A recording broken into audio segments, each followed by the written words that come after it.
No. Okay. Hello, hello, hello. I'm Cari from Kenny Brown Performance, and this is Brad from Kenny Brown Performance. Imagine that. And you are on Cars and Coffee with Kenny Brown Show, and we're happy to have you today. And we have a very, very fun audience. Not audience, I'm sorry. We have a fun audience. Yes, we have a fun guest too, Cari. That's what I meant to say. We have a very fun guest, very good friend of ours, been in the industry forever. I won't introduce him right now because he's going to be on later in the show. Mark Houlahan is with us. He's a longtime journalist, and he'll be telling you some stories about what he's doing. We also are going to talk about the K-Link a little bit. We have a K-Link workshop coming up on August 20th at 7 p.m. It's a Tuesday night, so we'd love for you to sign up for that. It's Kenny's innovative new rear suspension module, and it is kicking butt. People are saving up to 11 seconds per lap. So we'll talk about that a little bit later. Also, Kenny is going to share a little bit by popular demand. We have how to choose the right gear ratio is what he's going to talk about today. Let's see who's in the audience right now. We'll wait for a few more people to join us. Well, we have Rory. He was the first one to chime in, and we have Fred Fancher. Yay. That's awesome. And we'll have a few more people. Let's say hello to us. And we are simulcasting live on both Kenny Brown Performance page, the Kenny Brown Speed Therapy Society group. If you haven't joined that, you may want to. And also live on Kenny's YouTube channel, Kenny Brown Performance. So we have people all over chiming in with us. So anyway, Brad, let's get started. We have to do a couple housekeeping things. Okay, sure. It looks like Jay Myers just joined us from Watkins Glen. And for the folks that are viewing on Facebook, either on our primary Facebook page or on the group page, please give us a big thumbs up and a like, or you can even give us one of those little heart-shaped wrenches if you want. If you're viewing us on YouTube, be sure to like the video. That's the little thumbs up. Be sure to subscribe to our YouTube page if you're not already, and when you click subscribe, next to it there's a little bell, and if you click on the bell you can get notified so that every time we go live, or if we post up a new tech video or anything like that, then you obviously will get notified, so you can be one of the first to view it and of course like it. Okay, so we got that out of the way. And did you want to do a tech video? We have a tech video from Kenny. So this video is, and this is fitting for this week because I've had this question 3 or 4 times at least, but it's how to choose the right gear ratio for your Mustang. So this video is about 6 minutes long. I'll go ahead and add it to the stream. And here we go. This is actually a question from Ben, who's an alumni of the Speed Therapy Academy. And this is a question he actually had for the Academy. I thought it would be good to kind of transfer over for this morning. And Ben was doing a lot of autocross, and he's switching over to some track days, and he's taking a 95 Mustang from a live axle to an IRS, which is going to be a really cool car. And he's got a monster motor in it. Anyway, here's his question. Let's see, for my Mustang, I don't want to mess with swapping gears between tracks, track to street, street to track, street to autocross, etc. The car is 95 with the KV IRS, a 428 Windsor, Tremec, TKO 600, 400 horsepower, 500 pounds of torque. What's the best gear choice? I've been running a 410 for 13 plus years and running this car, and it's fantastic on the street and autocross, but never had it on open track, and that is the plan for next year. So should I stay with a 410 or run the 355 that came with the IRS center section, or go in the middle of 373? Well, here's the thing. My recommendation is, before you overthink this, you have to drive it on track with a 410 and see how it works. Now, I can tell you that when we do gearing for race cars, With them, we've got like for David's car out west, it's got a Ford 9-inch in it, and it's really easy to change gears. I mean, you just pull the axles out, take all the bolts off, pull the entire assembly out, drop a new one in, and it takes about half hour to 45 minutes to do a gear change. But what we're always looking for in racing is in fourth gear, which is the 1-to-1 ratio. In fourth gear, we're always looking for it to be just a tickle under the red line on the longest straightaway. Okay, we'll gear through the rear end ratio so it's at just tickling the red line in fourth gear on the longest straightaway. And that way, if somebody gets a really good run off of the previous corner, and they get to red line, they still have a ways to go. Fifth gear is like 0.8, so it's not that much of a drop. So you maintain momentum. So that's kind of how we gear it. I need to pull up something here. I did a chart for David's AIX car. You can actually go online and find these formulas. But this is for, what I'm looking at is the top speed in fourth gear. On a Windsor motor, the 6,900 RPM, now this is a Ford 9-inch, so the number is a little bit different than 8.8. So fourth gear with the 389 is 139, 411 is 132, 429 is 127, and in fifth gear you can see you got a pretty big jump in speed, but you also lose a little bit of mechanical advantage when you go to the 8.8. Now with the Windsor with a 6,500 RPM, it's kind of just everything just drops down a little bit. So for the 389, it's 132 in fourth gear. 411 is 125. And then if we're looking at a Coyote in fourth gear, because our track ones we can rev to 7,900, is like 160 in fourth gear with the 389, 152 with the 410, 145 with the 429. So this is kind of how we figured it, and we picked. I can't remember which one we picked, but he was estimating what his top speed would be in the tracks he runs in fourth gear, and we picked the rear end ratio based off of that. Now, I mean, it's pretty simple. You go online and there's formulas. You just plug in the RPM, the tire diameter, gear ratios, and it'll just spit out some numbers. So that's how we kind of do it with race cars. Now, as far as getting back to Ben, I think you need to start with the 410 and see where you are. If you're on long straightaways, because the Windsor's going to not have as much of a rev limit. I had no idea what the rev limit is. I'm going to say 6,500. If you have to shift from fourth to fifth, he's got a TKO, so hopefully he's got a 0.8 fifth gear. So you have to shift if the long straightaway, you have to shift from fourth to fifth.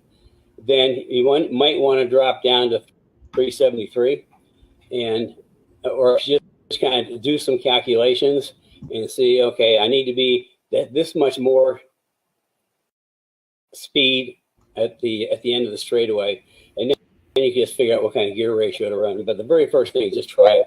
I know, like on our Cobra race cars with the Tremec not TKO, with the Tremec Magnum XL, we'll run 410s with the Cobras, and that seems to work out really, really well. Now with the 11 to 14 Cobras, we run the 373s, and that works out really well. So it just kind of depends on the tracks that you run on. What are you looking to? You want to get your top speed in fourth gear to kind of sync with the track. Okay. All right. There we go, Cari. Well, that was great. Like you said, we always have a lot of questions about how to set the right gear ratio. So that was nice of Kenny to share that with us. I always like to bring a little bit of taste of Kenny back into the program. We are going to talk about the K-Link momentarily, but look at, we have Antonio Carter with us and Bill Haney. Hello. And from Watkins Glen, it looks like Jay Meyer. Jay is in Watkins Glen, and he has his Kenny Brown Cobra, and he had it in a, I think, a car show yesterday. They have a big deal downtown Watkins Glen during this race weekend, and he was part of it. So that's kind of fun. Fred Francher, I want to thank you for sending the Mustang Times magazine to us. It looks like, if anybody knows, Mustang Times is the MCA's official magazine, and Kenny was in there the last issue. They did a little memorial to him, and then this issue they did a story on his JMS Mustang, one of our JPS, sorry. Yeah, Johnny Player Special. Yeah. Do you want to tell a little bit about that, Brad? Do you know anything about that car? Well, I do a little bit. So Ken was a big fan of the Johnny Player Special Mustang and Formula One car, and he even has some Johnny Player Scotch or whiskey or whatever it is. Of course he does. But so he had a dealership that I believe was somewhere in Alabama, maybe, or it was Georgia. It was in Kansas City, Kansas. Okay, yeah, Jackie Jones Ford, I think, was the name of the dealership, and so they commissioned a JPS, or Kenny worked with them on a Johnny Player Special Mustang, and unfortunately, I have not been able to dig up any pictures out of the archives of that car. But man, it was a really cool car. It looked just like the race cars. It was black and had the gold livery on it, so it was pretty cool. That was a one of one car. And I think a friend of ours, Wayne, I'm not sure what his last name is, but he's the current owner of the car. And he brought it to the 25th anniversary celebration that we did at Putnam Park several years ago. And it's always just been a fan favorite. So thank you to Donald Farr for doing a nice little write-up on that. I worked with him, provided some images and some content for that. So I can't wait to see it. I've not been able to see it yet. So I guess when Fred his package arrives, we'll be able to maybe scan it and put it up for the rest of the world to see. But it's in the Mustang Times for those of you who are Mustang Club of America members. So thank you, Fred. We appreciate that. And it looks like Brian West, you are traveling again. He's saying hello from Lake City, Florida. And I know you don't live down there, so there must be something going on there. If you let us know what you're doing down there. Wayne Jones, yeah, Fred Francher said Wayne Jones is the name of the JPS Mustang owner, and he is a great caretaker. That's what we love. We have so many great caretakers of Kenny Brown cars. So without further ado, Brad, why don't we, you have a little video on the K-Link, is that right? Yeah, I've got a little video overview, so we can play that so that people can kind of get a good idea of what the K-Link is, what it does. It currently is designed to fit only S197 Mustangs, but we have that product in development for other live axle Mustangs. Yes. So stay tuned for more information on that. But without further ado. Yeah, so let me just mention what we're doing here. So we're going to show this video, and it's kind of promoting that we're having a K-Link workshop, and that will be August 20th. It's a Tuesday evening. It's about a 2-hour workshop. We'll be talking about the K-Link, the geometry, how Kenny designed it. He's had it in R&D for quite a while, and it is in the patent process. We expect the patent any day. I just heard back from them last week, so we should have the patent on it. It's patent pending, and it is a revolutionary new product. Again, as Brad said, it's for an S197 right now, but it can go over to any live axle car. So the next one we're putting it in is the SN95/Fox body Mustang. So we're working on development there. So if you don't own an S197, but you have a Fox or an SN95, it might be wise for you to sit through that. We'll have a registration link in the comments. Brad, you might want to put that in there, and so you can register. So I'll announce that a little bit later. And stay tuned, because we have Mark Houlahan with us. He is a journalist extraordinaire, and if you have been in the Mustang market for a while, you have read some of his articles that he's written. He's been an editor, writer. I'll introduce him later. But anyway, stay tuned for that. Okay, Brad, we are ready to go. Okay, and I just posted the link for the K-Link workshop. So if anyone wants to register, check the comments and it will be right there. Okay, let me add this to the stream here. Kenny Brown Performance's new K-Link settles the old Panhard bar versus Watts link debate by providing the lateral location benefits of a Watts link with even more grip than a Panhard bar. The result is quicker turn-in, better mid-corner behavior, and more forward bite after the apex.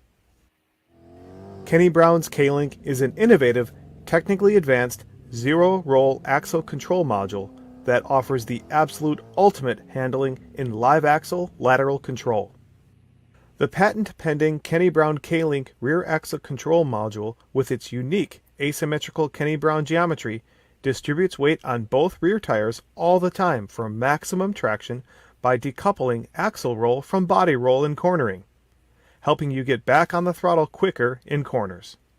The Kenny Brown K-Link rear control module provides the benefits of both live axle and independent rear suspension in one module and offers the lowest rear roll center on a live axle. The K-Link adds more grip, higher mid-corner speeds, and higher corner exit speeds. The result is lower lap times at the track and lightning quick turn-in on your favorite twisty road. The K-Link rear axle control module is a simple bolt-on and can be installed with basic hand tools in less than 2 hours. The K-Link is precisely manufactured to fit all S197 Mustangs without drilling, cutting, or welding. The K-Link features heavy-duty lined rod ends, billet aluminum linkage, heavy-duty pivot bushings, and durable gray powder coating. The K-Link bolts to existing provisions on the chassis and axle. The only additional component is the right side axle bracket that is also a 100% bolt-on. Kenny engineers in all the geometry and designs the K-Link for a simple bolt-on application to get you up and running quickly and easily.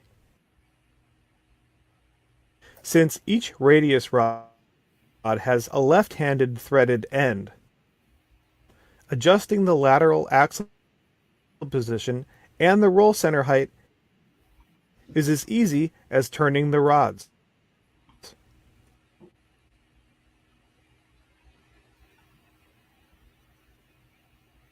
Even though lined rod ends and bushings precisely locate the axle, there is no increase in noise, vibration, and harshness over a traditional Panhard bar.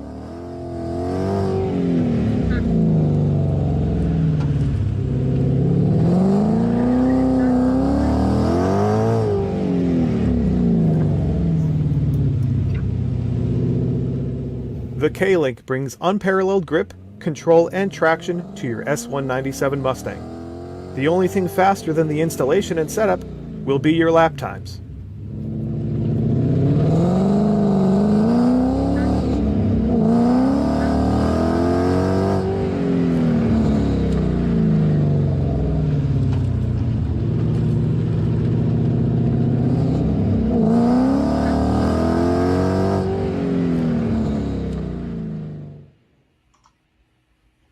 Okay, there we go.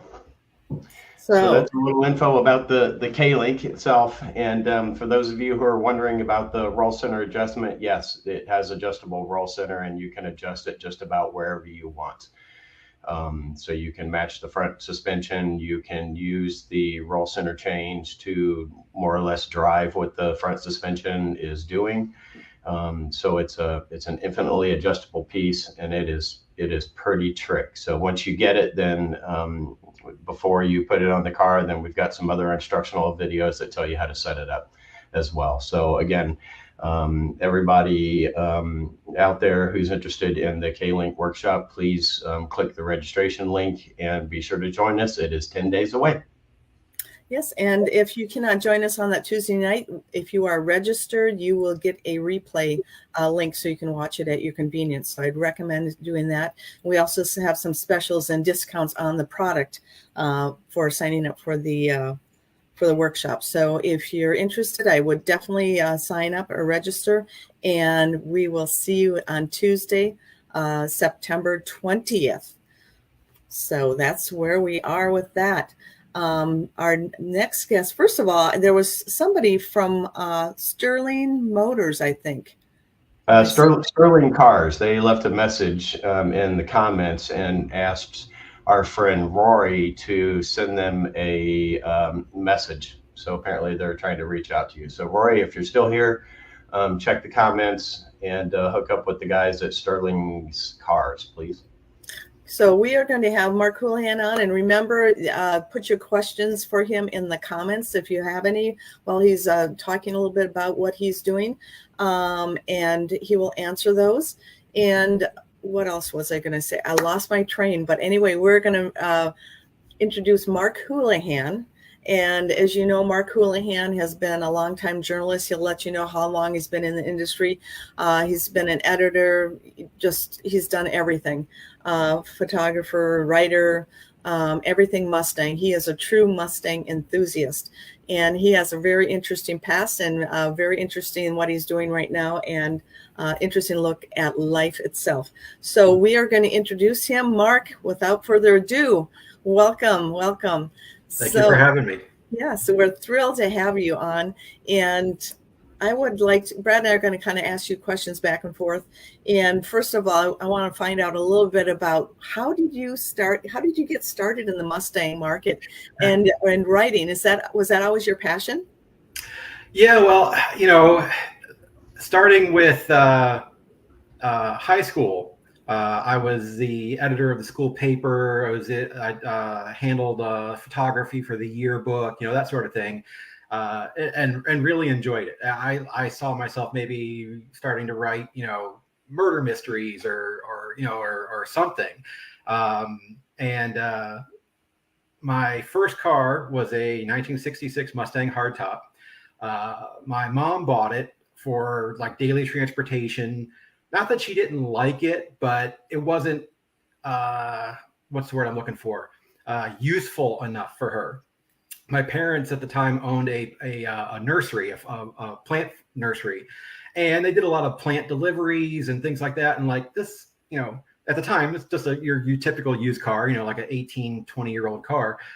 Wasn't conducive to, hauling plants to a customer or something. So they ended up buying a station wagon and said, hey, do you want this Mustang? And we paid $800 for it. I was like, sure. So, I was working at a grocery store, your typical like bag boy job, but I had some money saved up. So I gave him the money for it. And this, vintage Mustang was my first car. So anyone that knows me, they'll tell you if I get into a hobby or get interested in something, I just nosedive into it. So it's like, oh, my dad was a Ford guy. He always had, Lincolns and Crown Vics and whatnot, So it was like, I knew about Ford. I was I wouldn't say I was a diehard Ford guy, but I knew about the company. That's what my dad drove. But I didn't know much about Mustangs at the time. This is, early 80s. So I just started buying magazines and books and just going headfirst into, what Mustangs were and just fell in love with them. So fast forward a little bit. Out of high school, I started working as a mechanic at a Lincoln Mercury dealer, not a Ford dealer, but a Lincoln Mercury dealer, through the Ford Asset Program, which is a really great program that they still have today, where if you want to turn wrenches for a living, you have a sponsoring dealership that helps you out, and you get an associate's degree. It's a 2-year program. That's what I did. And I was a subscriber to Super Ford magazine. So at the time, I'd have like a copy of Super Ford sitting on top of my toolbox. And it was one of those things we all have our bad days. I was having a bad day, and our zone rep, who was a great friend of mine, had swung by the dealership, and he could see I was, had some ruffled feathers. And he's like, you're better than this. Nothing wrong with turning wrenches for a living, but he could see that, I could do something else. And he asked me, he said, well, what's your passion? What do you really want to do? I picked up the copy of Super Ford off my toolbox, And I said, I'd love to do this. I want to write about Fords and Mustangs and photograph them and all that. And he's like, well, what's stopping you? And I couldn't answer him. So this is South Florida. I live down in like the Fort Lauderdale, Hollywood area. And Dobbs Publishing Group, which was the publisher of Super Ford and Mustang Monthly initially, was in Lakeland, Florida, only a 4-hour drive. I literally drove up to Lakeland. I mean, I sent them a cover letter and they're like, we do have a position open. Come interview.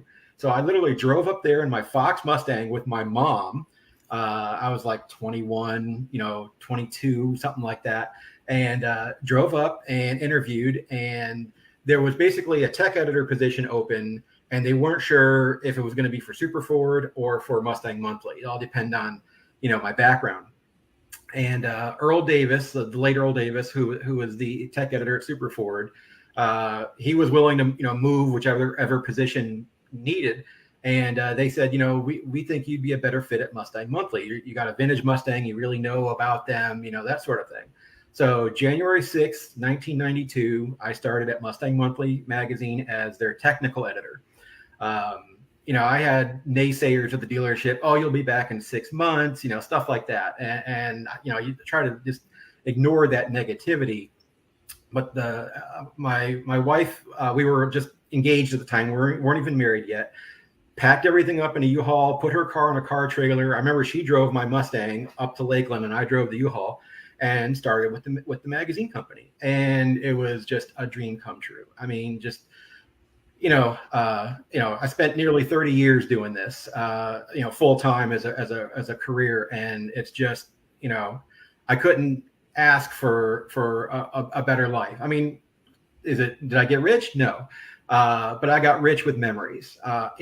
Meeting so many people in the industry, famous people such as Kenny and meeting all the enthusiasts, all the car owners at Atlanta Motor Speedway and Nashville and Charlotte at all the anniversary events. I mean, literally people asking for my autograph. I mean, who would think it, right? So so I had my Fox Mustang and it was probably, I bought it brand new. So I've had it 32 years now. We did what we called a week to wicked build. It was something that the company started in 2017 where they would build a car in a week, similar to like overhauling. And we ended up using my Fox Mustang for one of those builds in 2019. It got completely rebuilt, fresh, new paint, everything. So the car is beautiful. Probably don't deserve what was done to it, but that was finished 2 weeks after SEMA 2019. And 2 weeks after that, the company announced they were shutting down 22 of the automotive titles. The only brands that would be left would be Hot Rod for your hot rod / car enthusiast, Motor Trend for your new car enthusiast, and I think it's Four Wheeler for like your truck and Jeep off-road guy or gal. And as a team of 4 on the Mustang brands, we decided to take their exit package and left the company. So this happened right around, I think my last day of work was January 24th, 2020. So right at 28 years and a couple of days. And then, of course, COVID hit and the lockdown. And pretty much I spent 2020, sitting around the house, working on my Fox Mustang a little bit.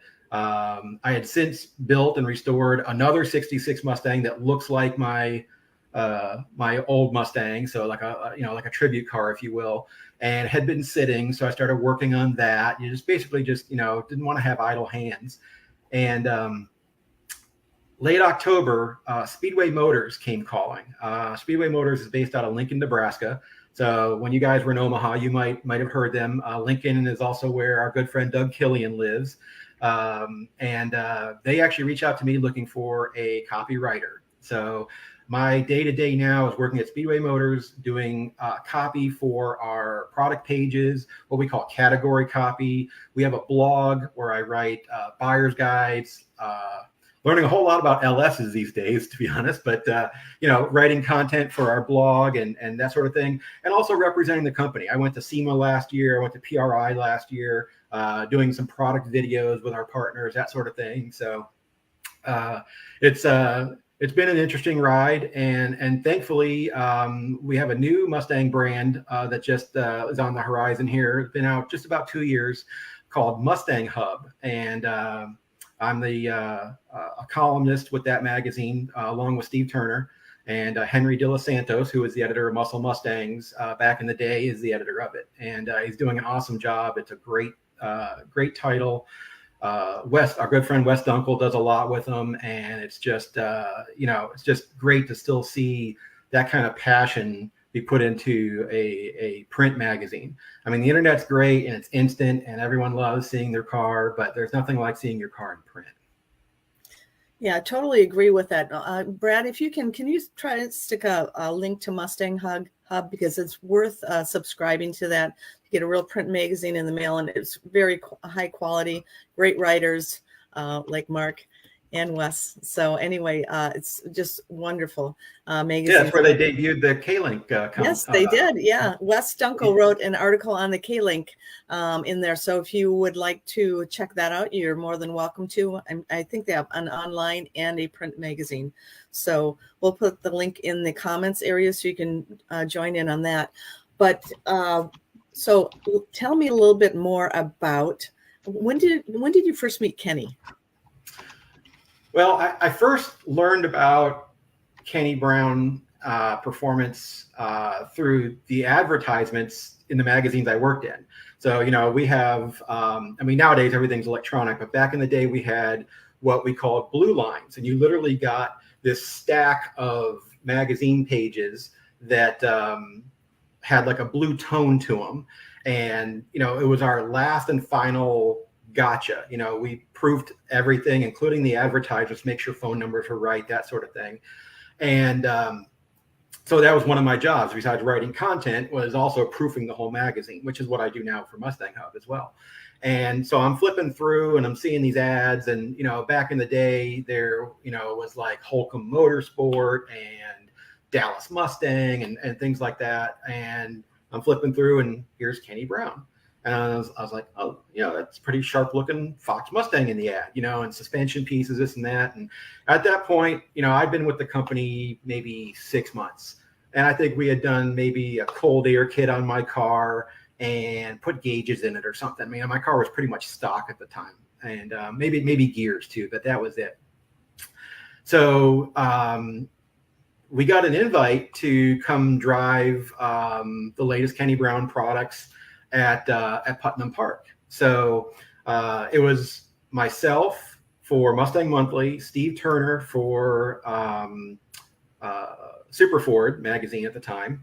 This is before 5.0. Mustang joined the family.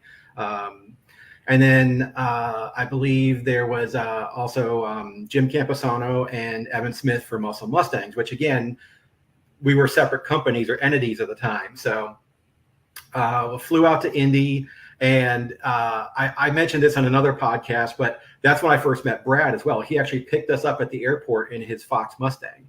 And I was like, hey, got employees that are, driving the product and enjoying it and all that. And we had a great dinner and got to meet him. And I remember there was other journalists from other brands, Motor Trend and Car and Driver and whatnot. So we had to split up into a caravan.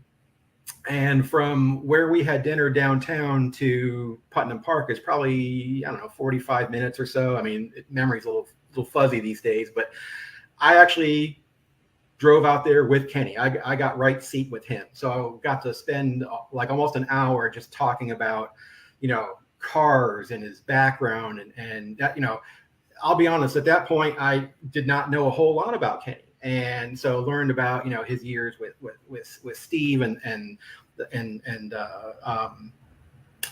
his son, and then he's got, I want to say, I can't remember what it was we were driving, but it was a Ford and it had a 6-disc CD changer option, either in the trunk or the center console.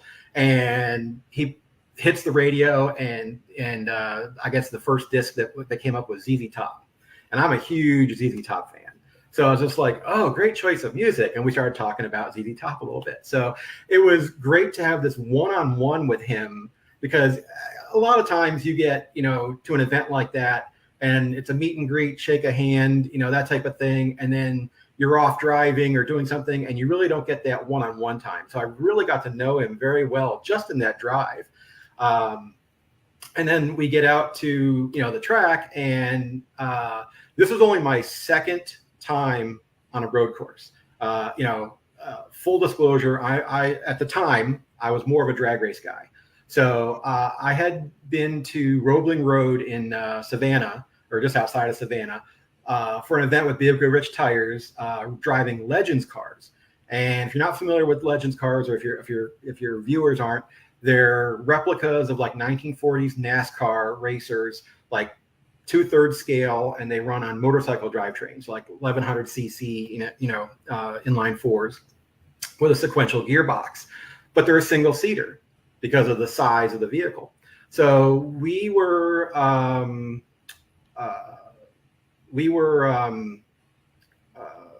having Vic Elford, a very, very famous Porsche instructor, as our instructor for that event. And it was like classroom instruction and then stick you in the car and head out. That was fine. But when I actually was with Kenny at his event driving the Outlaw, the Fox Mustangs, he was in the right seat with you. And no, you're doing this wrong, you're doing that right, that type of thing. And getting that true one-on-one in the car with you was just such an eye-opener for me. And that what really turned me on to, road courses and autocrosses and that sort of thing. I mean, I still enjoy a good drag race now and then, but I'll argue with somebody that that a drag racer, it's like you don't know how much fun you can have till you start turning left and right in the car. So true, so true. I mean, we have converted so many drag racers over to road courses. So, So you're absolutely right. I want to comment one thing. What is on your head there? You like that? Yes, I love that, Mark. That's the one of the earlier Kenny Brown logos. I'll be honest, I don't remember exactly when he gave it to me. I want to say it might have been the 45th anniversary Mustang show. But unfortunately, the shirt got worn out. But being nearly 3 decades in the industry, we do a lot of media roundtables and a lot of events and a lot of like factory tours, that sort of thing. And you're always getting handed a hat. So I've got these like huge Rubbermaid, like 60-quart containers full of hats, hundreds of them. And the thing is, when we started talking earlier in the week about coming on, I was like, oh, I know I don't have a shirt anymore. They just get worn out, with washes and whatnot.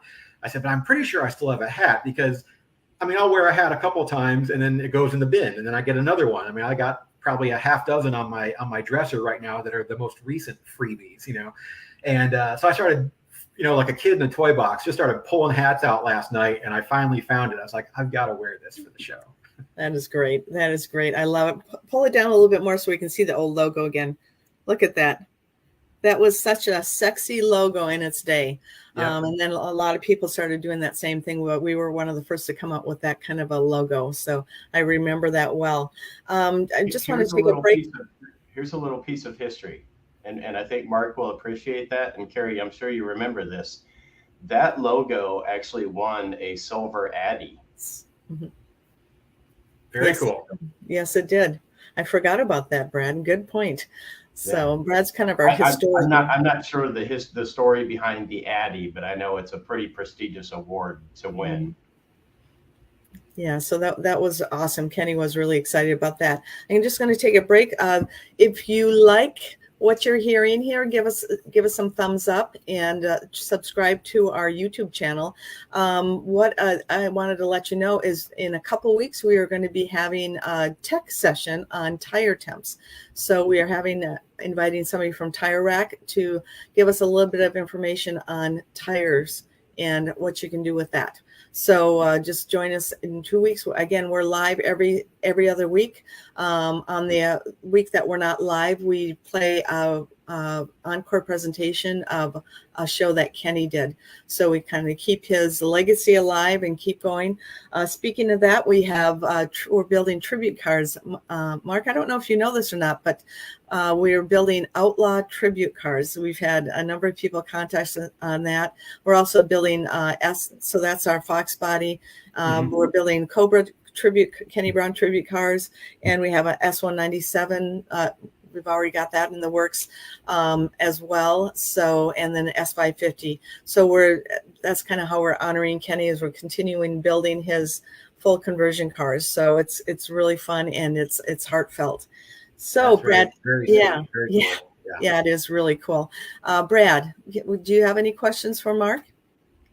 Well, Mark shared some fond memories of times that he spent with Kenny and with Kenny at the racetrack. What I'm wondering is, of all the Kenny Brown Mustangs you covered, saw, drove, do you have any particular favorite one? That's a tough one. I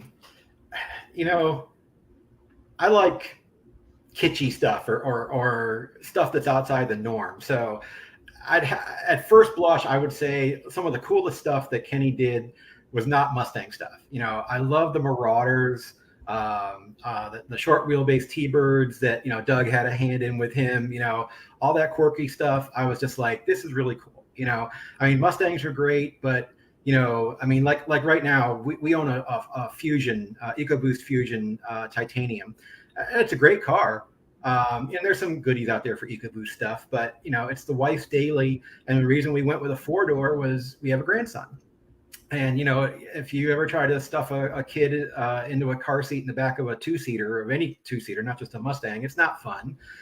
If in this day and age, if there was, for one thing, if the Panther platform was still being built, we could do, let's say, a Coyote, supercharged Coyote powered Panther car, a Marauder or Crown Vic, something like that has great handling, great power, great brakes, some subtle changes to the looks, but gives you, that, touring car, if you will, ability with 4 doors, a decent trunk, that sort of thing. Those are some of the cars I was like, that's interesting. That's cool. I could see me driving that. But if we're talking strictly Mustangs, hands down, I gotta say the CSR, the 69 wide body. When I first saw that car, again, it was another anniversary event. I want to say it was the 45th.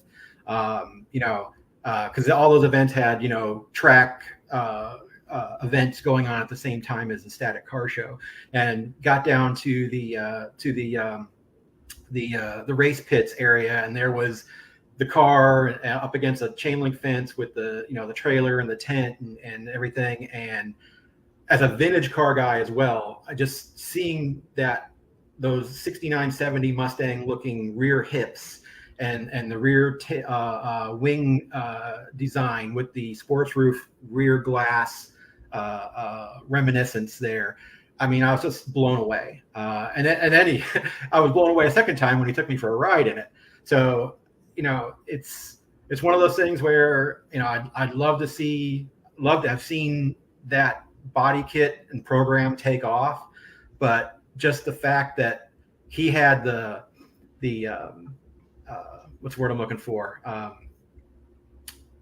Wherewithal to buck the trend and say, way before there were companies doing, S197 Mustangs that look like classic Boss 302s and stuff like that you can buy now. Way before that, he had that wherewithal to meld classic Mustang and the current gen Mustang and make a really, really sharp looking car that just did everything right. Well, that's interesting because I'm just going to mention this real briefly. I don't think you know about this, Mark, but Kenny has a program that we're going to continue it on, is called a Heritage Car Program, and where he is actually taking old 69, 70 Mustang and Camaro body shells and putting it on him brand new, like high performance, platforms. So, all new mechanicals, just everything brand new. So he's kind of taken that, the M69 program and moved it down the road. He's done a lot of development on that. And so we're in talks with a number of people on bringing that to racetracks around the country and also building street cars from those. And it's different than what a lot of people are doing out there. But I mean, it's just, if you drive a Kenny Brown Mustang, and then you put, 69, 70 body shell on it. That's what it's like. And we're really excited to be continuing that on. Probably talking a little too early on it, but there are some pictures on our website on that. But enough about that. Brad, do you want to, let's see. Yeah, I had another question. Okay, I knew you would. Yeah, well, everybody knows that Kenny was arguably my greatest teacher, mentor, influencer that I ever had. But I wanted to ask Mark, is there anything that you can think of particularly that you learned from Kenny? What maybe did you learn that left a lasting impression on your mind, whether it was driving or just business or the philosophy of building Mustangs? Well, I know this is going to sound corny. And this was at one of the driving schools that we programs that we went to that Kenny put on, and I'm just going to say it. When he taught us and said, and we were talking about going off track, he said, "Remember this: if you spin, both feet in." Now, it may for all the track rats out there, that might be a given, but at the time, and obviously I can drive a manual transmission, but at the time, my Fox Mustang, my daily driver, was an automatic. I bought it with an automatic because living down in South Florida, I didn't want to deal with shifting and all that and the crazy traffic down there. And I didn't have much road race experience or track experience at the time because I was more of a drag racer. And just those few words have lived with me my whole life. Anytime I've been at, right here, I still live in Lakeland, so I'm like an hour and change from Sebring. I've been to Sebring several times for various events. And, even with Ford Performance has rented the track for us to drive cars and whatnot. And, you get behind the wheel and, you don't want to crash some other person's, $100,000 prototype or something. And so you don't go, 9/10, but still, things happen. And it's always been, in the back of my mind, if you overcorrect, something happens, the tail's coming around, put both feet in, clutch and brake, you want to keep that engine running. So I know it sounds corny, but that's just the first time I ever heard that was out of Kenny's mouth, and it stuck with me my whole life.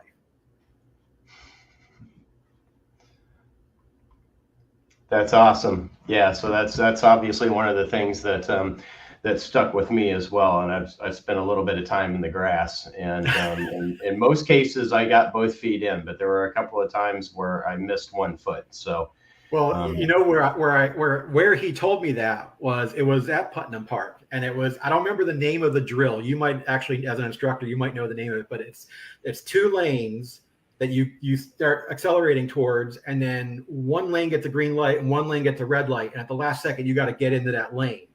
And I was doing that with him in the car, and I got into the lane in time and got the car stopped in time. And I did push the clutch pedal in, but I didn't push it in far enough, and it killed the car. So that's when he gave me those famous words. That is so cool.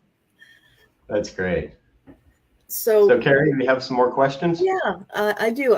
We have some questions coming in too. We'll ask those in a few minutes. But Mark, you are such I mean, like we have so many, there's such a nice little group of really experienced people. We've had a couple on like Steve Turner and Camposano and Evan Smith and now you, and there's a few more we're going to be adding, but there's that group of people and they're so experienced in what they do and their knowledge base.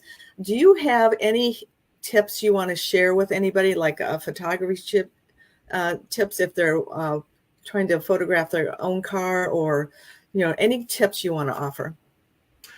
Yeah, in this day and age, everyone's got a cell phone, and admittedly, if you got one of the newer Androids or iPhones, I mean, the cameras in those are really great, and you can do a lot with them. But still, if you're serious about doing some great automotive photography, you definitely need the right gear. You need a single lens reflex, a digital DSLR with various lenses and whatnot. A lot of community colleges do photography courses. There's a lot of great online content, YouTube videos, that sort of thing. But it's really comes down to just practicing and trying different things with the camera, and even with the car and the placement and that sort of thing. Some real basic tips that I always tell people. I have people send me a photo of their car and it's like, will this work for the magazine? And it's, shot at noon with harsh shadows. The wheels aren't turned. There's a garbage can in the background. All these things that if you're not a photographer, that's not in your thought process. It's not in your vision, in your mind. So first off, always shoot with the sun behind you. When you have that sun behind you, you're not going to have, it's like standing and having somebody stand in front of a bright window and you take a picture of them. What happens? Their silhouette is black and you got this overblown bright window. So that's because the sun's in front of you. If you turned around and stood in front of the window and shot inside or inwards in your home, you'd get a better photo. So same with the car, always have the sun behind you. It's also best to shoot early morning or late afternoon, early evening. You want that sun low, just as it's cresting over, the tree line, the mountains, wherever you live, and you're just getting that low sunlight. That's where it'll minimize your shadows and the car will look the best. You can shoot, I've shot cars like on an overcast day. It depends on the color. Again, this comes in with practice and with just trying different things. And always watch the background and the foreground. I've shot some beautiful cars down on the waterfront in some cities that had big rivers going through them, like Chicago area, that sort of thing. And unfortunately, a lot of those areas, may have vagrants or just a lot of like weekend partying going on. So you'll see a lot of trash, that sort of thing. So there's been times where I'll spend 10 minutes cleaning up the area in front of the car before I photograph it. And as far as behind the car, you always want something that's going to contrast the car. You don't want, shoot a green car on a green hedgerow and it just blends right in. So you want something to contrast it color wise, and watch out for like telephone poles and fire hydrants and that sort of thing. Yes, in this day and age, you can just easily wipe them away in Photoshop, but the less manipulation you have to do, the better. So take your time looking for a good background. And like I said, don't be afraid to try different things. Slightly underexposed, slightly overexposed, depending on the color and the sun, can really make a car pop. And invest in some. You can get some cheap white sheets from like a dollar store, or even make your own reflector. A lot of times you'll have a car that's very well lit, but the grill area, the front of the car, is kind of dark. And if you have an assistant that can hold that reflector up and aim some light into the front of that grill area and lighten it up, all the better. So, but yeah, and you don't have to spend, $5,000 on a R series Canon. I mean, you can start with a nice budget like Canon Rebel or something like that, get a nice basic $600-700, camera and lens setup and start from there, and but you got to practice. You can't just expect to, go out and shoot one car a year and it's gonna knock your socks off. Take your car, go to a Cars and Coffee and shoot other people's cars. People love to have photos of their cars. Don't even try to make money off it at first. Just, hey, can I shoot your car? I'm practicing. Most car owners will dig it. They'll move the car for you, take some photos, get their email address and send them some of the photos for them to use on their social platforms. And it's a great way to practice. Those are some good tips. One thing I wanted to ask you about photography. I always learned that you should really never photograph a car in the grass because it doesn't look as aggressive as it does on pavement. What's your thoughts Correct. on that? Yeah, one thing I learned early on, and this was back in Super Ford days. Back in those days, I was on Mustang Monthly as tech editor, so I really didn't shoot a lot of cars then. I did more tech photography, benchtop work, cars on the lift, that sort of thing. And Steve Turner was shooting a lot of features at the time, so he kind of took me under his wing and showed me, the basics. And one thing that both Tom Wilson, editor at Super Ford, and Tom Corcoran, editor at Mustang Monthly, both explained to us is cars drive on pavement. They don't drive on grass. Never shoot a car on grass. It just does not do it justice. So even if it's a parking lot, that's got parking lot spaces and lines all through it. If you get down, bring an old blanket with you. Throw the blanket on the ground and lay on the ground and shoot the car really low. Those parking lot lines disappear. I bring like a little 3-step ladder with me. Get up on that little ladder, or if you got an SUV with like a roof rack or something, get up on top of that and shoot down. People may remember like the shootouts that Super Ford used to do, and we'd have 6 or 8 cars, in front of the Christmas tree drag strip, or the suspension challenges we used to do out in California. And the way we would get those group shots would be getting up high to be able to get all the cars in. So again, it's just, practice, play around, and learn the craft. But yeah, obviously you're at a car show and the car's parked on grass. There's not much you can do about it. But if you're trying to shoot something for placement, an advertisement, a magazine, or commercially, you're trying to sell the photos or something, definitely get the car moved onto asphalt or cement. So that's good. I just wanted to confirm that. I just think it always looks better because the grass kind of covers some of the tire, and then it doesn't look as aggressive. The other thing I think I like that you said is that get low on the ground, not only to get rid of the lines in the parking lot, but it's such an aggressive shot when you're down low looking up at the car. It's just really, really aggressive. So, yeah, we call that the worm's eye view. Get down and get that worm's eye shot. I've never heard that. That's good. But you're talking about covering the tire. One way it is good to do that, not on grass, but on pavement. And it's a subtle trick. And you have to use like a tripod or sandbags or something to hold the camera still.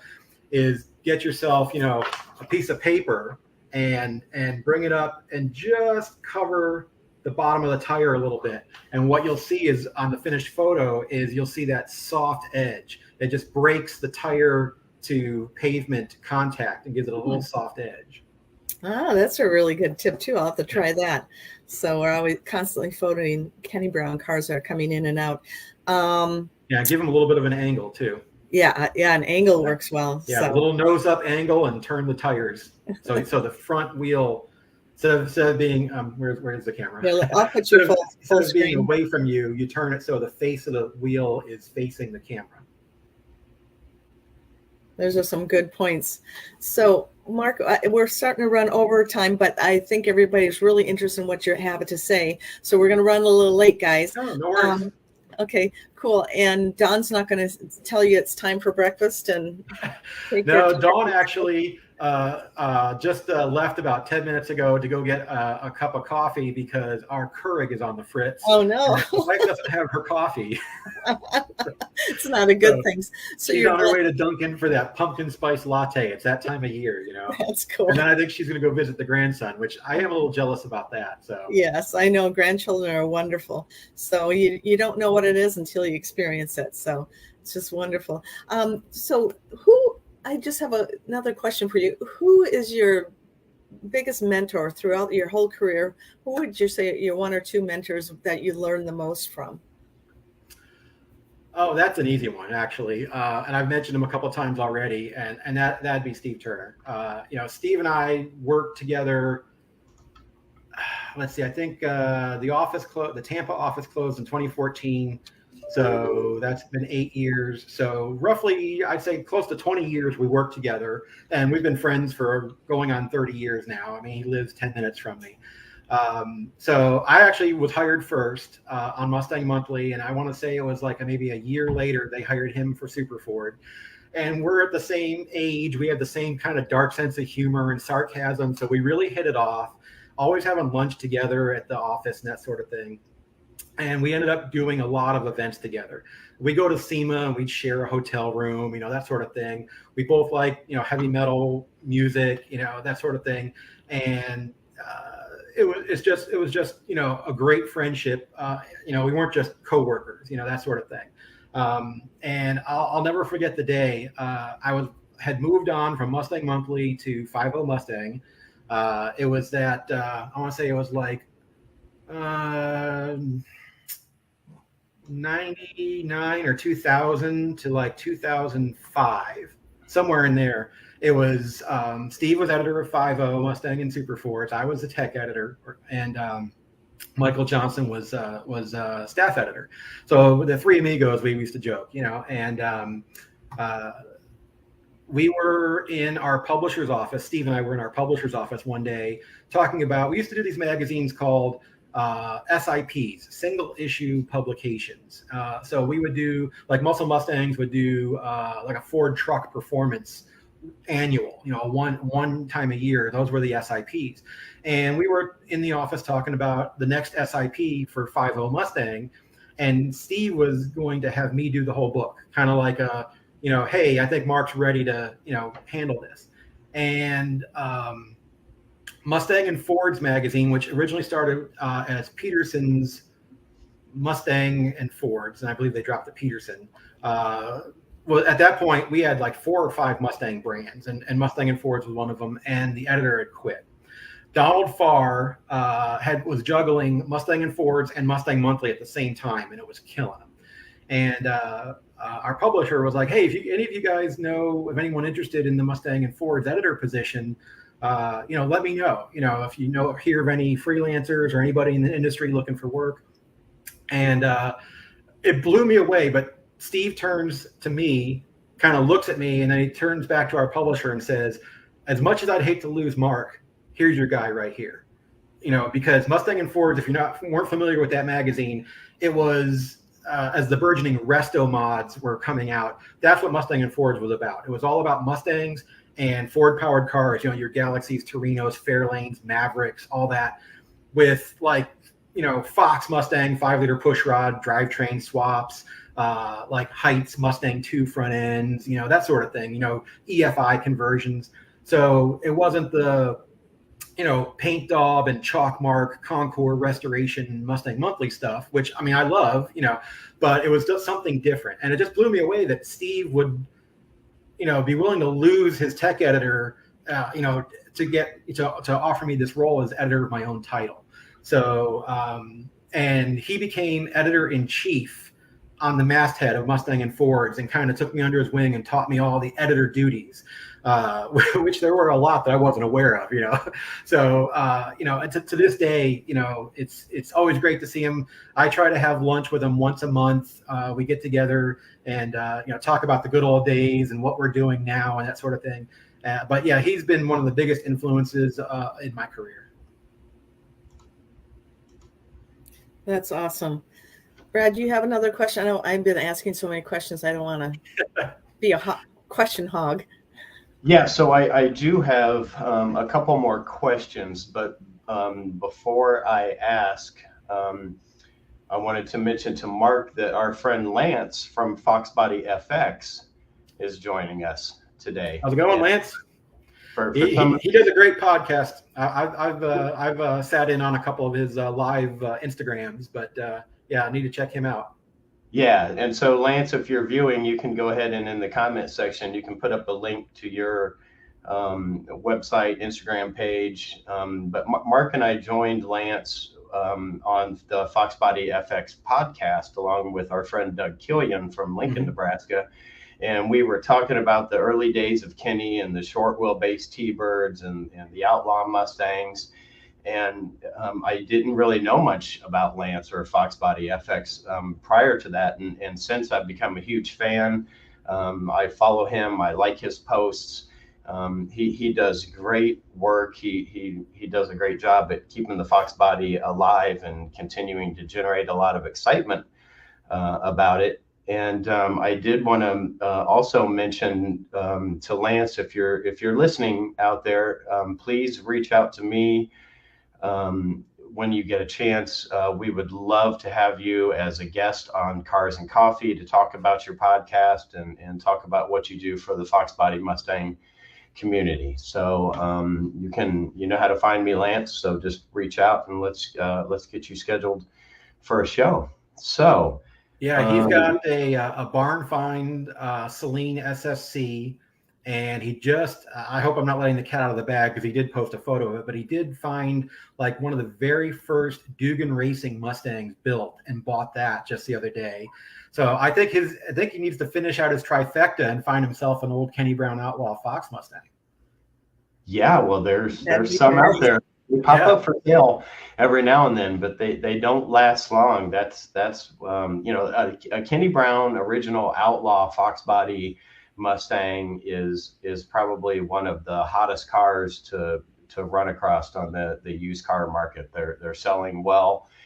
They don't last very long when they do come up for sale. So it's really cool to hear that Lance picked up an old Dugan Mustang. So that goes back to the 1990s. Dugan Racing Mustangs were terrors on the drag strip. So it's cool to see that he got one. And when he joins us for Cars and Coffee, maybe he can talk a little bit about that. Yeah, I kind of had, back in the day with my Fox, I kind of had, I had the Dugan hood and the Dugan wing on it, but then I had the Kenny Brown suspension. So it was just like, had some unique looks. I've always liked the Dugan hood. Yes, I know it's like a Chevy L88 hood scoop or something molded into the Fox Mustang hood, but with all the other, cowl hoods and everything else out on the market, when you saw that Dugan hood with that bead up the middle, it was just something different. So, I had to have that. And then we did, actually, Cari, you might remember this, I want to say about 2 years after we did the full Kenny Brown suspension on my car, I had somebody turn in front of me and I T-boned them. When we took the car to the body shop said that the strut tower brace essentially prevented full damage. I had some wrinkling of like the inner fender aprons, like where the air box and the battery is, but from the strut towers back, no damage. The bracing triangulated everything and kept it in place. There was no frame twisting or anything. We had to do 2 front fenders, the front bumper, core support, and the apron where the air box sits, and that was it. And he put it on the frame machine just to check it, and there was no damage. Because I had the subframe connectors, the lower brace, and then the strut brace on the car. That's cool. We had just a real quick story. Kenny brought it was a Fox Outlaw XS to Motor Trend. It was supposed to be in Car and Drive. Is that right, Brad? In Car and Driver. He stopped by. No, it was supposed to be the cover of Motor Trend, and he stopped by Car and Driver and had somebody drive it. Oh, I know this story. Horrible experience. I mean, they were going on entrance route way too fast. Yeah, Frank Marcus was the editor at the time. He's not there anymore, so I can say that. Anyway, let's just say we know that you've been able to prove the strength of the roll cage. Yes. Roll cage and the whole suspension. I mean, the engine was, they turned it over. I mean, and they went like 100 yards on the roof of the car, and Kenny's hand was between the roll cage and the roof of the car. He had a Mustang ring on his finger, and that's what saved his hands from being crushed. But the whole the Kenny Brown Super Street Cage saved it, and all the I think there are subframes, again, what you had, the strut tower brace, lower chassis brace, and that actually saved the engine. Nothing happened to the engine. It was, the car was total, obviously, but we could take the engine out and use it someplace else. But it was amazing, a testament to how strong that is. If they wouldn't have had that roll cage in there, they probably both would have been dead. Yeah, So, we put one of those cages in Steve Turner's Fox Coupe. You remember he had that purple metallic Fox Coupe, the 89, I believe. And we did, the same thing, all the bracing, the subframe connectors, and added the cage. And I remember jacking up from the front torque box area and to the whole side of the car coming up. It was that stiff. yeah, it's phenomenal. So, Brad, what was your question? Because I don't want to. Well, I just wanted to ask Mark, what is his all-time favorite era of Mustangs? So do you have, I know you're into Gen 1s. I know that you're into Fox body. So what really is your favorite, I guess? That is a tough one. Being that I started in the whole Mustang hobby with a classic Mustang, my cumulative most number of years on a magazine was with Mustang Monthly, even though I was on 5.0, did work on Super Ford, Mustang and Fords and all that, and even now Mustang Hub. And I love the classic Mustangs.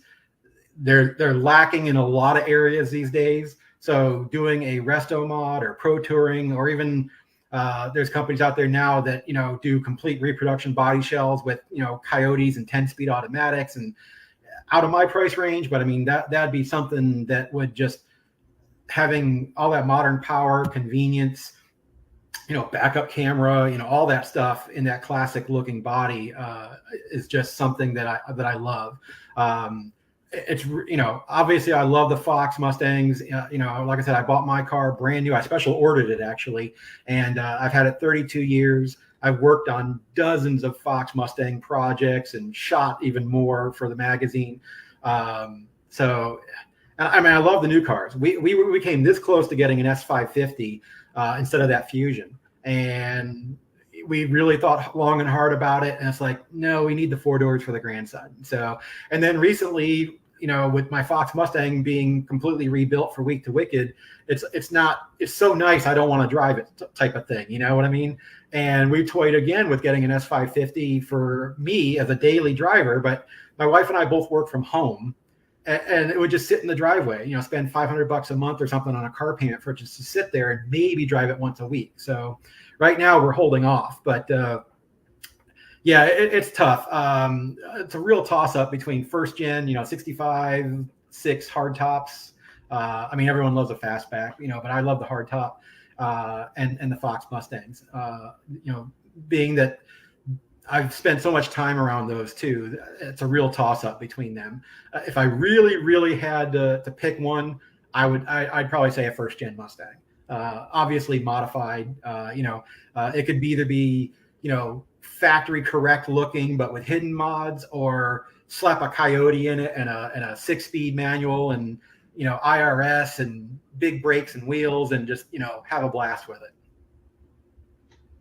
Well, it's funny that you mentioned that, because the first Outlaw Tribute car that we are building is going to be a Fox body. And Kenny, he was asked the question, if you were going to build an Outlaw Mustang based on a Fox body today, how would you do it? And I'm so happy that he did that video, because we were able to go back and review that a few times, a couple of different videos to document what Kenny actually would do. And so we've got a Fox body that is coming in here pretty soon, I believe. And while that car is not going to get a Coyote engine, he is going to get one of the Ford Performance crate motors. I believe it's the 363, and then we're going to put a 256 Magnum behind that, and that car is going to have the complete Kenny Brown AGS, what we call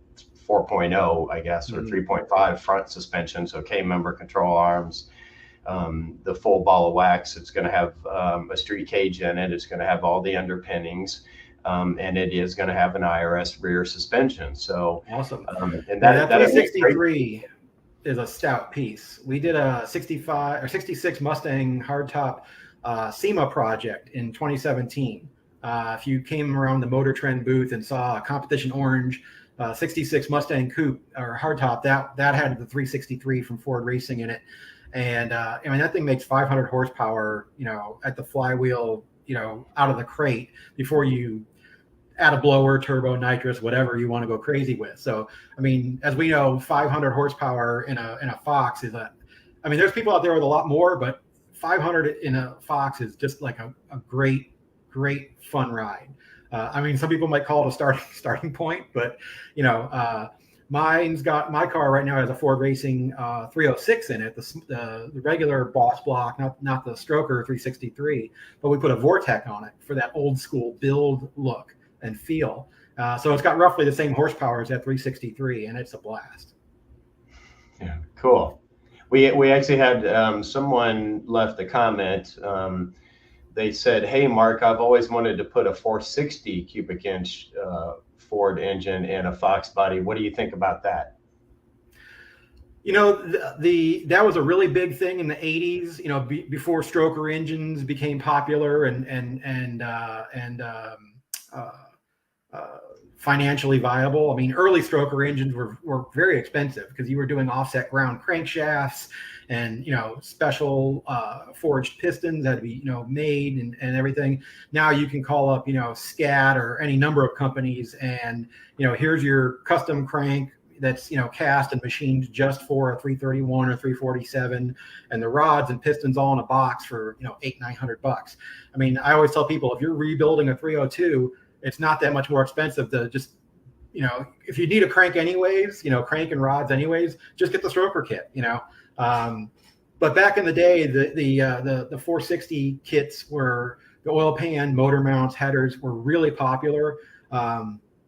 There's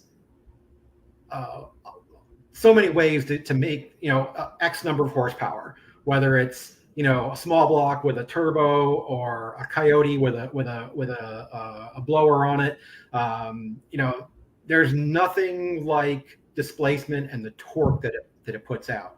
It's not going to be cheap, just like comparing a small block Chevy to a small block Ford when it comes to build dollars. Building a big block these days, or even like an FE, versus like a 460, 385 series block. The parts are more expensive, that type of thing. But once you get it in there and turn the key, man, you better have a whole bunch of Kenny Brown chassis support on that, because it's going to twist the car. I mean, those things make mountains of torque, and they're great for like burnout contests, Well, I'm just going to take a little break here because we are going late, which is wonderful. You're just sharing so much great information, Mark.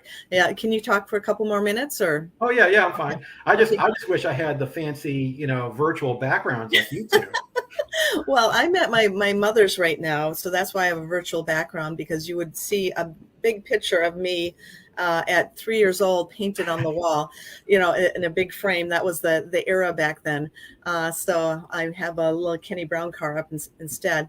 But I just wanted to share, Brad, will you put in the comments again that we're having a workshop coming up on Kenny's new innovative K-Link rear suspension module. It's worth a view. It's right now it's fitting the S197s, so the 05 to 14 Mustangs, but we are in development for Fox and SN95 Mustangs. So if you're interested in improving the handling of your car, and if you're a track person, improving your lap times, I highly recommend that you register for this workshop. It is August 20th, which is a Tuesday night. It's a 2-hour workshop. If you register and if you cannot make that night, make sure you register, because you will be sent a link to the workshop so you can watch it after the fact. It's well worth it. It's just people are saving, and Brad, I think you got a couple testimonies that we'll be sharing during the workshop, up to 11 seconds from stock suspension. And that is incredible to save 11 seconds per lap from stock suspension to the full Kenny Brown 4.5 suspension, including the K-Link. People are saving anywhere from 4 to, like I said, 11 seconds, depending on how their car was set up, what track they're on. But even 4 seconds is phenomenal. So definitely watch that. Even if you're just curious, it's a great workshop to attend. Now, if you have any questions for Mark, this is the time to post them and give us some thumbs up. And it looks like we still have people hanging on with us. Again, we are simulcasting live on Kenny Brown Performance, the Kenny Brown Speed Therapy Society Facebook page, as well as the Kenny's YouTube channel, Kenny Brown Performance TV. So you can watch on any of those and subscribe so you get notifications that you can watch these Cars and Coffee. Okay, Mark, I have a question for you. I have 2 questions for you. So what are your thoughts of where the Mustang is going in the 650 S650 platform?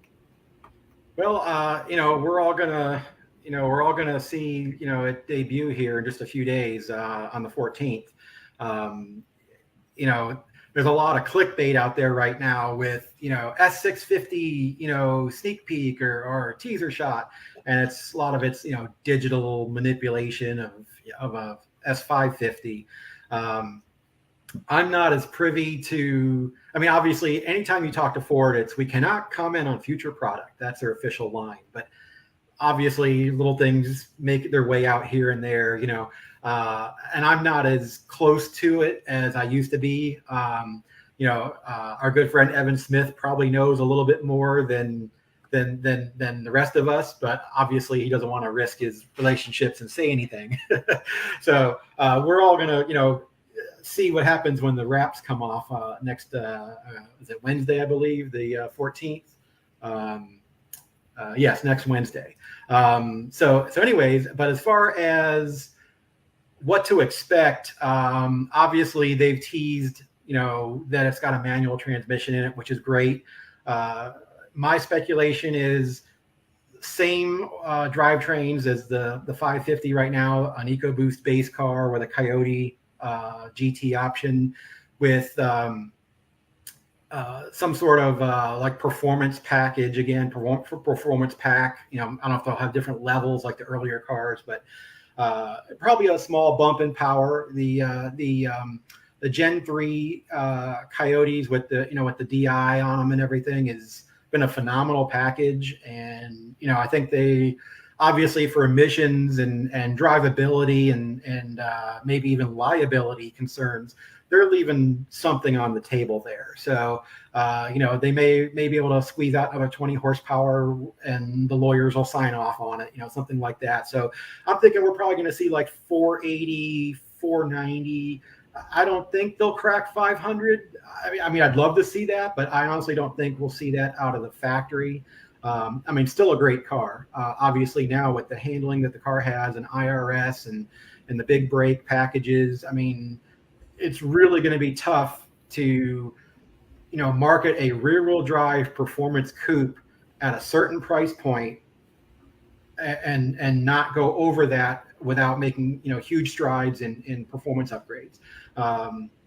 You look at any time they add to it, such as the Mach 1, or, maybe they'll bring back the Boss or some other, classic nameplate, just like the GT350 package, or even let's look at the top tier GT500. Anytime you go with more power, more brakes, more technology, obviously the sticker goes up. So, if we're going to market a, high $30,000 to low $40,000 performance coupe, obviously there's going to be some limitations. So I'm seeing, minor tweaks here and there to the drivetrain and brakes. I'm thinking it's going to be more or less aesthetics, new wheel packages, some sharpening of the body, kind of like when the SN95 went to the new Edge. Not that the not that the S550 is a soft body design to begin with, but I think there's going to be some more angularity to the grille and lower air ducts and that sort of thing. Now, as far as like where the car is going to go after that, I mean, that's a tough one. As we all know, everybody's, throwing their cards down on the table for, either hybrids or full, BEVs, battery electric vehicles. Look at what California is doing and several other states as far as, no more gas vehicle, ICE engine sales and that sort of thing. I'm not against hybrids or battery electric vehicles at all. I think if you're kind of like owning a lease or having a lease vehicle versus owning a car, if it works for you, if it's right for your situation, go for it.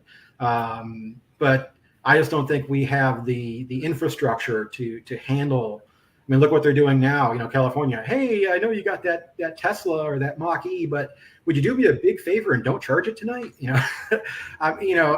Until we can get that solved, why as efficient as we can make our, you've got, the EcoBoost line from Ford and all the other, manufacturers have their little, 4-cylinder, 3-cylinder turbocharged applications. You got little cars out there making 30, 40 miles per gallon. Why not keep selling those? Why put those on the shelf and force, hybrids and BEVs on people, and the expense of that battery down the road and that sort of thing.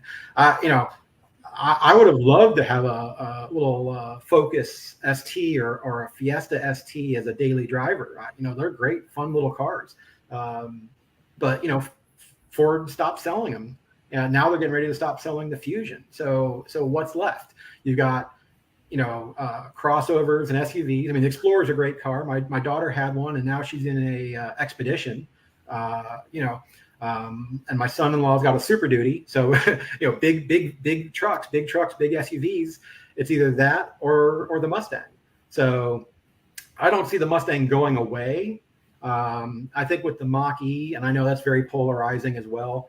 I think the Mach-E's got a place, and the people that buy them are loving them. So my one thought there is with the Mach-E doing well, even though the price just went up, doing well, and the owners are happy with them. I think what that's going to do is that's going to save our traditional Mustang from being converted into a full battery electric vehicle. There may be a hybrid down the road, and again, if you need, you just have commuter type needs, but you love the Mustang, so you want to get a Mustang as a commuter car, then maybe the hybrid model, whenever it comes out, if it comes out, will be for you too. I don't see it completely going away, and that's just me. Just like, the Corvette is the halo for General Motors. The Mustang means a lot to Ford. I mean, you talk to anybody at Ford, and there's a lot of passion and history behind the Mustang nameplate.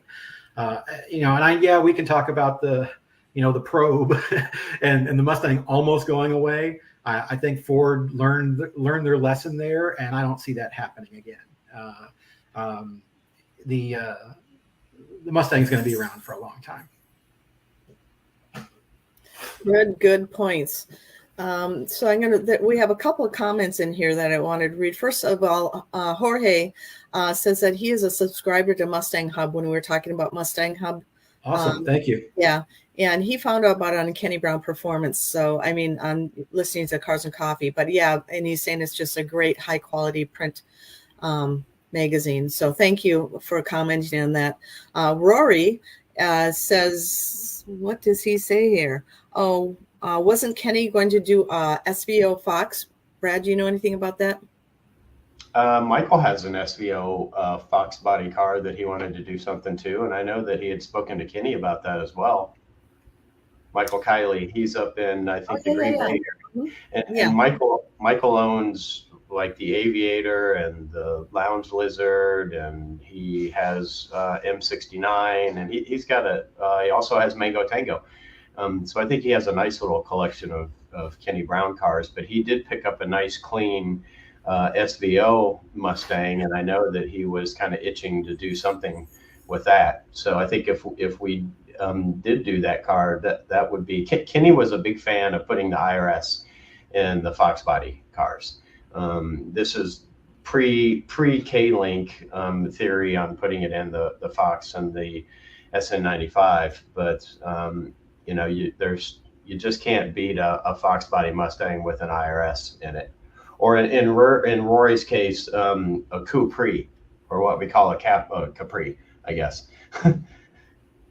And I also wanted to mention too that we have John Nichols who's joining us today, and John is an old friend of yours as well, Mark, and so he's one of the people that manages Mustang Enthusiast, which is another great resource for Mustang owners. I follow Mustang Enthusiast religiously and have for years, and John has always been an avid supporter of Kenny Brown and our whole team, and he's a great guy. We think the world of him, and I'm so happy to see that he's still kicking around in the Mustang aftermarket. So John, I'm sorry to interrupt, but John, if you want to put a link in there to Mustang Enthusiasts, that would be great. If you're still with us, just put a link to your pub and we will promote it.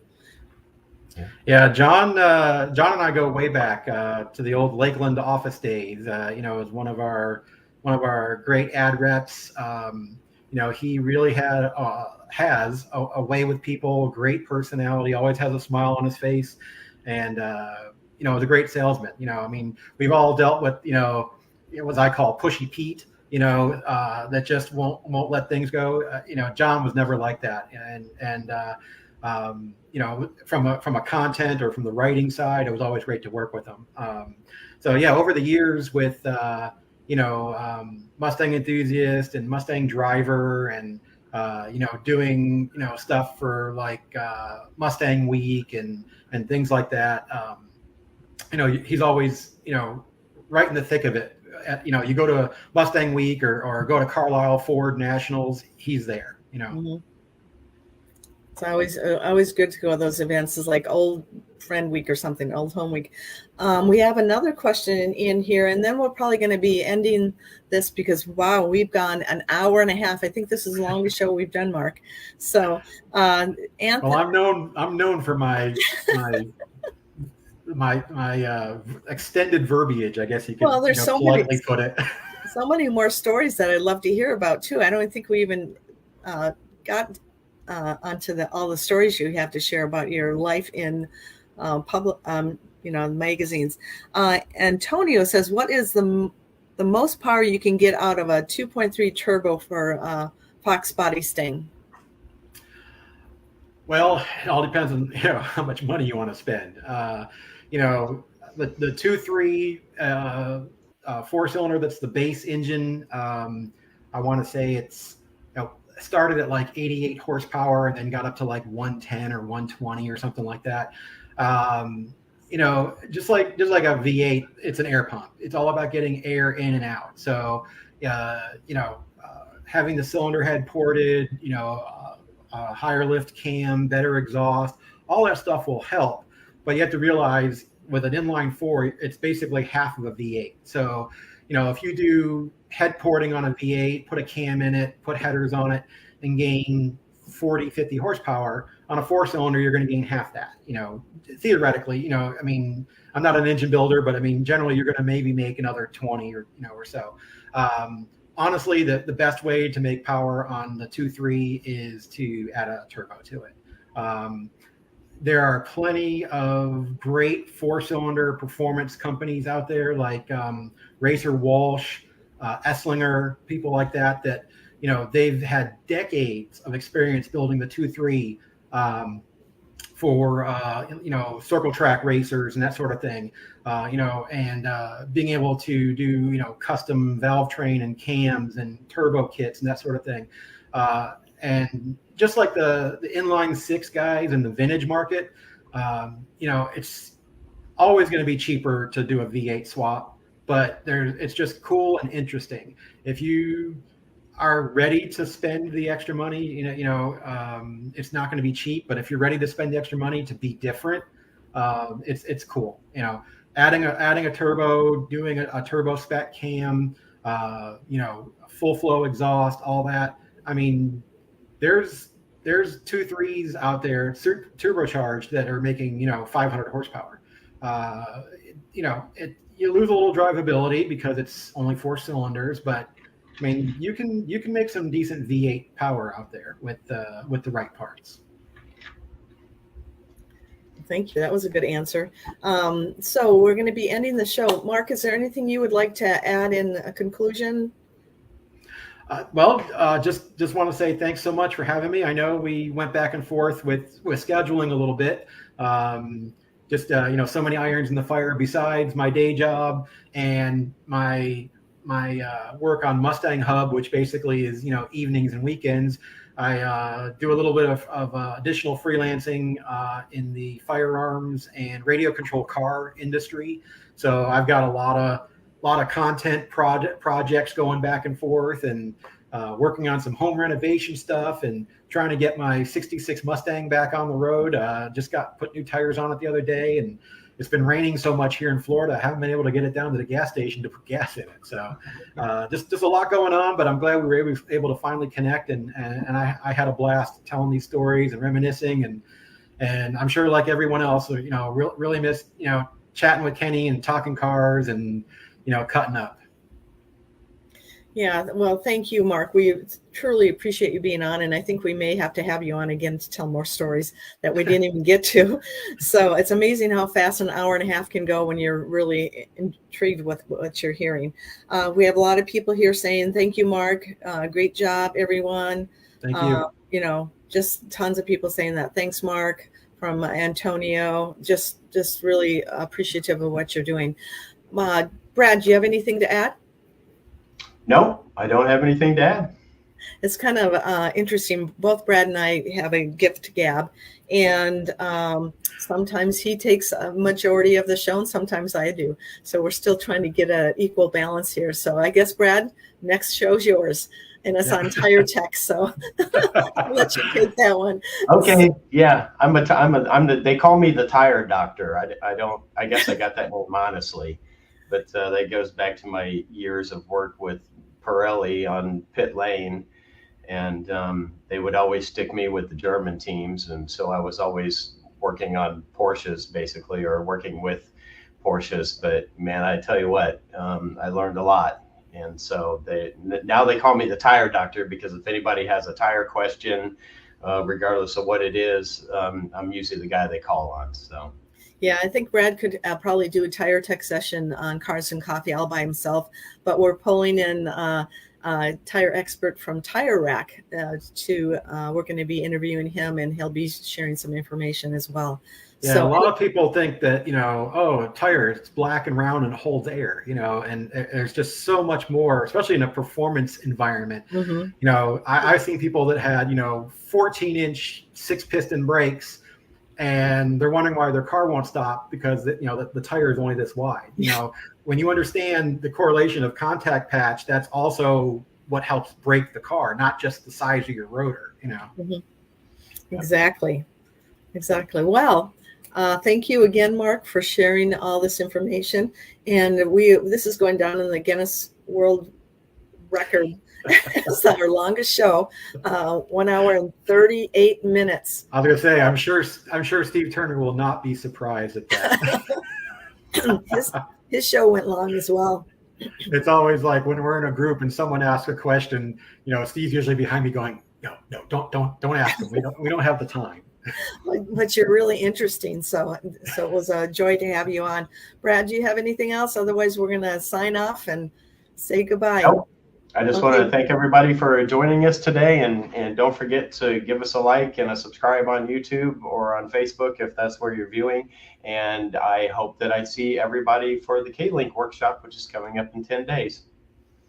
Well, so we'll see you then. Take care. Bye-bye. Okay. Thanks again.